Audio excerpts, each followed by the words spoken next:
Assalamualaikum warahmatullahi wabarakatuh. Perkenalkan, nama saya Triana Febrianti, NPK 149, kelas manajemen 4C. Di sini saya akan mempresentasikan rangkuman materi 2 sampai dengan materi 6 dalam mata kuliah pemasaran internasional. Materi pertama adalah pemasaran internasional. Pemasaran internasional adalah kinerja kegiatan bisnis yang dirancang untuk merencanakan penetapan harga, mempromosikan dan mengarahkan aliran barang dan jasa perusahaan kepada konsumen atau pengguna di lebih dari satu negara untuk mendapatkan keuntungan. Tantangan dari pemasaran internasional sendiri yaitu 1. Kompetisi, 2. Hambatan hukum, 3. Perbedaan budaya, 4. Perilaku konsumen yang bervariasi, dan 5. Faktor ekologis. Pengertiannya yaitu kompetisi bisnis yang berskala internasional. Semisal kita melakukan ekspektasi pemasaran ke Australia, sebagai seorang pendatang baru, kita tentunya akan dihadapkan dengan masalah kompetitor yang lumayan berat. Mengingat di Australia sendiri sudah ada banyak sekali bisnis yang berkembang, sehingga kita berlomba-lomba memproduksi barang atau jasa yang berkualitas baik dari negara yang lain. Hambatan hukum. Adanya hambatan hukum dari negara kita ataupun di negara tujuan. Setiap negara tentunya mempunyai regulasi hukum yang berbeda-beda, termasuk aturan-aturan hukum tentang berbisnis. Yang ketiga, perbedaan budaya. Setiap negara tentunya memiliki budaya yang berbeda-beda. Semisal di Indonesia terkenal dengan budaya adat ketimuran, sementara negara Eropa lebih mengusung budaya barat kebaratan. Beberapa budaya juga dapat menjadi sebuah tantangan tersendiri saat melakukan pemasaran internasional. Dan yang keempat, perilaku konsumen yang bervariasi. Sebelum melakukan pemasaran internasional, kita harus benar-benar memastikan apakah produk kita sudah sesuai dengan kebutuhan, minat, serta tren yang berlangsung di kalangan masyarakat tersebut. Dan yang kelima, faktor ekologis. Faktor ekologis yang mencakup cuaca, lingkungan, demografis, dan seterusnya. Aspek lingkungan juga menjadi salah satu pertimbangan penting sebelum melakukan pemasaran internasional. Contoh-contoh pemasaran internasional yaitu McDonald's, KFC, Coca-Cola, Domino Pizza, Dunkin' Donuts, Starbucks, dan H&M. Berikut gambar-gambar yang tersedia. Produk ini sangat terkenal di kalangan masyarakat. Adapun permasalahan dalam pemasaran internasional. Pemasaran internasional pada kenyataannya tidak semudah pemasaran dalam negeri. Lingkungan pemasaran internasional kadang menimbulkan sejumlah ketidakpastian dan masalah. Permasalahan yang muncul terutama adalah keragaman budaya, realistis politik di beberapa negara. Berikut adalah beberapa permasalahan. Yang pertama, hambatan tarif. 2. Kebijakan administrasi. 3. Keragaman yang cukup banyak. 4. Ketidakstabilan atau lingkungan politik. 5. Kendala tempat beragam geografi. 6. Variasi dalam nilai tukar. 7. Tantangan norma dan etika. Dan 8. Terorisme dan rasisme. Tujuan permasalahan internasional sebagai berikut. 1. Memenuhi alasan untuk produksi suatu produk, barang, dan jasa dengan mengidentifikasi peminatan asing yang ada atau potensial. Kedua, penciptaan barang atau jasa yang paling memenuhi persyaratan pasar internasional dibandingkan dengan barang yang diproduksi oleh pesaing. Ketiga, peningkatan metode teknik produk komersial. Dan keempat, manajemen marketing di pasar internasional. Lanjut ke materi 2, lingkungan ekonomi internasional. Pengertiannya, lingkungan adalah segala sesuatu yang berada di luar organisasi yang dapat berpengaruh terhadap arah dan kebijakan organisasi dalam mengelola. Lingkungan dalam ekonomi internasional yaitu lingkungan makro, terdiri dari ekonomi, sosial, budaya, politik, hukum, dan teknologi. Lingkungan di industri terdiri dari daya tawar pemasok, biaya tawar pembeli, hambatan masuk. Dan lingkungan internal terdiri dari aspek keuangan, aspek SDM, aspek pemasaran, aspek operasional, aspek informasi, dan aspek manajemen. Analisis lingkungan ekonomi yaitu satu, sumber daya alam, kontribusi ketersediaan lingkungan, tingkat pengelolaan. Kedua, sumber daya manusia, jumlah terdidik dan tidak terdidik, pengalaman. Yang ketiga, modal, tingkat pendapatan, tingkat tabungan masyarakat, ketimpangan pendapatan. Dan yang keempat, cadangan devisa terdiri dari neraca perdagangan, neraca transaksi berjalan, dan jenis produk ekspor dan perubahan kurs. Lanjut materi 3. Lanjutan lingkungan politik dan hukum. Pengertiannya yaitu lingkungan politik memuat masalah-masalah sipil, konflik, aksi terus menentang bisnis, konflik antar negara di kawasan tertentu. Sistem politik atau sistem pemerintah disebut negara sangat mempengaruhi penduduknya dalam mengelola dan menjalankan bisnis. Ideologi mencakup satu, individualisme, yaitu dalam bisnis. Hal ini sama dengan kapitalisme dan berhubungan dengan masyarakat pasar bebas yang mendukung keragaman dan persaingan digabung dengan kepemilikan swasta untuk menstimulasi produktivitas. Kedua, kolektivisme mengutamakan kebutuhan masyarakat luas dibanding keinginan individu. Manajer internasional harus mempunyai sikap yang tegas dalam mengambil keputusan jika diharapkan dengan negara pengaruh ideologi ini. Yang ketiga, sosialisme, salah satu bentuk kolektivisme di mana terdapat kepemilikan pemerintah dalam institusi, tetapi laba bukanlah tujuan utama. Sistem politik. 1. Demokrasi. Pemerintah dikendalikan oleh rakyat baik secara langsung ataupun melalui pemilihan umum. Pemilihan dilakukan secara bebas dan wakil-wakil kelompok menentukan kepemerintahan dengan partisipasi terbuka masyarakat secara keseluruhan. Kedua, totalitarisme, yaitu hanya ada satu partai perwakilan, kediktatoran yang tampil mengendalikan segala aspek kehidupan, baik politik, ekonomi, budaya, dan lain-lain. Jika terdapat oposisi terhadap pemerintah tidak segan dengan memberikan hukuman yang berat dan tidak adanya kebebasan berpendapat. Selanjutnya, lingkungan peraturan dalam hukum dan hukum, yaitu hukum Islam. Hukum yang ditentukan dari interpretasi terhadap Quran dan ajaran Nabi Muhammad. Menerapkan hukum ini dilakukan di sebagian besar negara Islam Timur, Tengah, dan Asia Tengah. Hukum sosialis, hukum yang dianut negara komunis seperti Uni Soviet, Cina, Korea Utara, dan lain-lain. Dalam sistem hukum sosialis, kekayaan dan sumber daya alam suatu negara sepenuhnya dikuasai oleh pemerintah.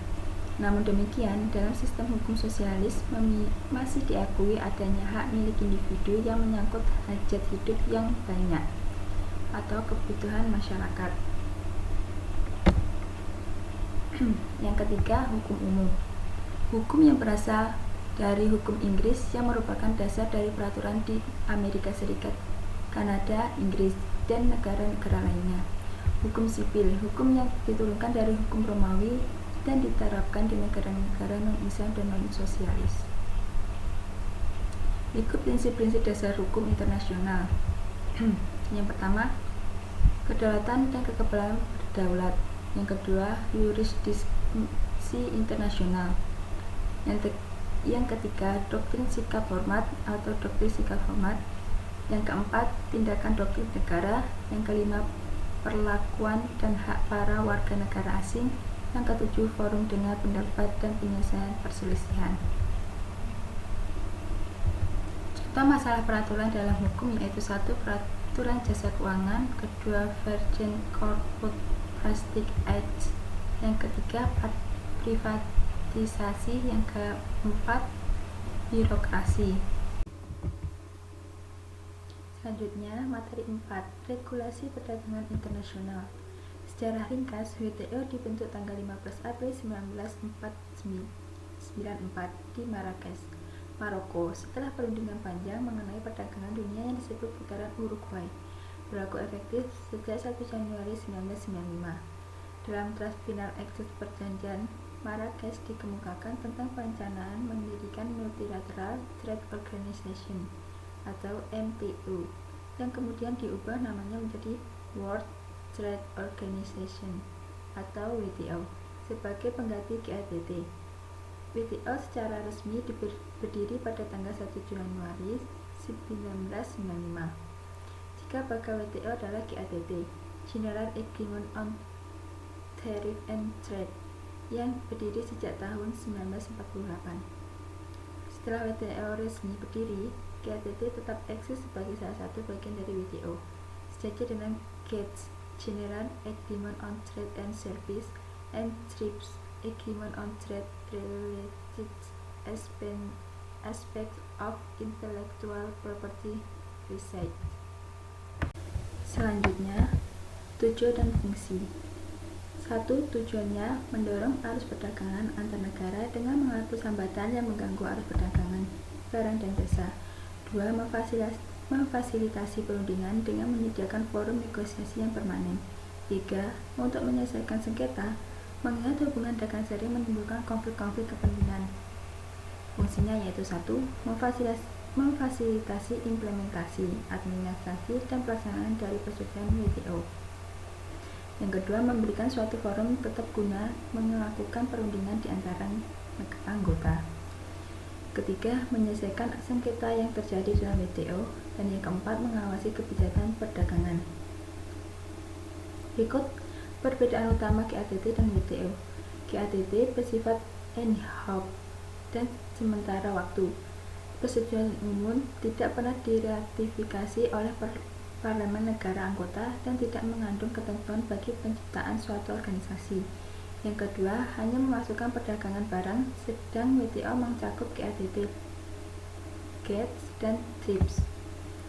WTO memiliki anggota, sedangkan GATT terdiri dari para pihak yang menegaskan bahwa GATT secara resmi merupakan suatu teks legal. 2. Dapat persetujuan di dalam persetujuan di dalamnya, bersifat permanen dan sebagai OI. WTO memiliki aturan-aturan yang pasti dan diratifikasi oleh negara-negara anggotanya. Prinsip dan sistem organisasi. Prinsipnya yaitu mutual valued nasional, perlakuan yang sama terhadap semua mitra dagang. Non-diskriminasi, artinya keringanan tarif impor yang diberikan pada produk satu negara harus diberikan juga pada produk impor dari negara mitra dagang lainnya. Yang kedua, perlakuan nasional, artinya negara anggota wajib untuk memberikan perlakuan sama atas barang impor dan barang lokal paling tidak setelah barang impor memasuki barang domestik. Dan yang ketiga, transparan, artinya bahwa negara anggota wajib bersikap terbuka terhadap berbagai kebijakan perdagangannya, sehingga para pelaku ekonomi mudah melakukan kegiatan perdagangan. Organisasi, sistem organisasi. 1. Mekanisme pengambilan keputusan dalam WTO adalah konsensus. 2. Apabila konsensus tersebut dicapai, pengambilan keputusan akan dilakukan voting dengan sistem suatu negara, suatu suara, dan kemenangan mayoritas. 3. Mayoritas voting dianggap sah apabila 1. Untuk perdagangan multilateral mendapat persetujuan 2/3 anggota WTO. 2. Melepaskan suatu negara dari suatu kewajiban harus mendapatkan persetujuan 3/4 suara. Yang ketiga, untuk mengamandemen keputusan harus mendapatkan dukungan 2/3 suara. Dan yang keempat, untuk menetapkan anggota baru diperlukan suara mayoritas 2/3 suara. Kewenangan dalam WTO dan keanggotaan. Kewenangannya tingkat tertinggi, konvensi tingkat menteri yang bersidang setidaknya 1 kali dalam 2 tahun. Tingkat kedua, General Council. Tingkat ketiga, dewan-dewan. Dan tingkat keempat, subsidiary bodies, yakni badan-badan yang berada di bawah Council. Keanggotaan, anggota GATT otomatis menjadi anggota WTO yang dikenal sebagai anggota asli WTO. Suatu negara yang ingin menjadi anggota harus melewati 4 hal sebagai berikut. 1. Permintaan resmi untuk menjadi anggota. 2. Negosiasi dengan seluruh anggota WTO. 3. Menyusun draft keanggotaan baru. 4. Keputusan akhir. Sebagian besar negara anggota mempunyai perwakilan diplomatik di Jenewa yang dikepalai oleh seorang dubes khusus untuk WTO. Lanjut materi 5, yaitu strategi pemasaran internasional. Strategi EPRG atau proses perluasan internasionalisasi dan keputusan strategis dibagi menjadi 5, yaitu 1. Perluasan atau tidak, 2. Perluasan pasar internasional, 3. Metode masuk, 4. Strategi keseluruhan, dan 5. Bauran pemasaran. Penjelasan perluasan atau tidak. Faktor domestik, kejenuhan pasar, pertumbuhan populasi yang lambat, keusangan produk, struktur pajak yang lebih menguntungkan, siklus hidup yang pendek, produk elektronik, produk matang di pasar dalam negeri maupun luar negeri inovatif. 2. Faktor lingkungan internasional, persepsi pasar permintaan baru yang belum tersentuh, ekonomi asing yang berkembang. Produksi, biaya tenaga kerja yang lebih rendah, material, blok perdagangan yang menguntungkan. 3. Pergi atau tidak pergi, berlawanan dengan faktor domestik, jangan pergi, tidak ada sumber daya untuk berinvestasi, struktur tarif tinggi, kader manajer yang menghindari risiko yang takut tidak diketahui situasi politik antar negara, China dan Amerika Serikat. Evaluasi pasar internasional. 1. Pasar yang sedang berkembang menimbulkan masalah khusus. Infrastruktur pemasaran tidak memadai, tingkat pendapatan, distribusi info variabel, segmentasi budaya adalah penentu perilaku konsumen, aktivitas, minat, opini, gaya hidup, niche pariwisata. Peralatan mendaki, iklim, bahasa, kebiasaan media. 2. Pendekatan shift-share membandingkan data impor antar negara, model trade-off, menyumbang potensi permintaan, penghalang untuk masuk dan orientasi strategis perusahaan. Penilaian peluang pesan yang tidak diminta persyarat pemerintah, penentuan posisi suatu penetapan harga produk yang salah oleh importir. Metode masuk, karakteristik pasar, penjualan potensial, kepentingan strategis, perbedaan budaya, batasan negara, kemampuan perusahaan, karakteristik perusahaan, pengetahuan pasar. Strategi keseluruhan, seperti strategi air terjun, perusahaan menuangkan semua sumber dayanya yang tersedia ke satu atau beberapa pasar tertentu. Strategi penyiraman, perusahaan menyebarkan sumber daya untuk mendapatkan kebijakan kecil bahkan di sebanyak mungkin pasar pengurutu mampu mengintegrasi dan mengoptimalkan operasi internasional antar negara versus dalam satu blok perdagangan. Berikut bauran pemasaran. Seperti konsumsi kopi per kapita, bagaimana kopi digunakan kacang tanah bertenaga, kopi mana yang lebih disukai, kopi panggang gelap, kopi pirang, kapan Anda menerimanya, makan siang versus makan sarapan, apakah orang meminumnya dengan susu, krim atau tanpa. Penggabungan pasar menimbulkan masalah khusus, apakah ini menimbulkan tradisional, potensi pemasaran oleh kaum muda, warna, aroma, rasa. Nestle sudah memiliki 200 jenis kopi instan. Berikut materi yang bisa saya sampaikan. Terima kasih. Jika ada kurang lebihnya, saya mohon maaf. Jika ada kesalahan kata atau kekurangan, saya mohon maaf. Terima kasih. Wassalamualaikum warahmatullahi wabarakatuh.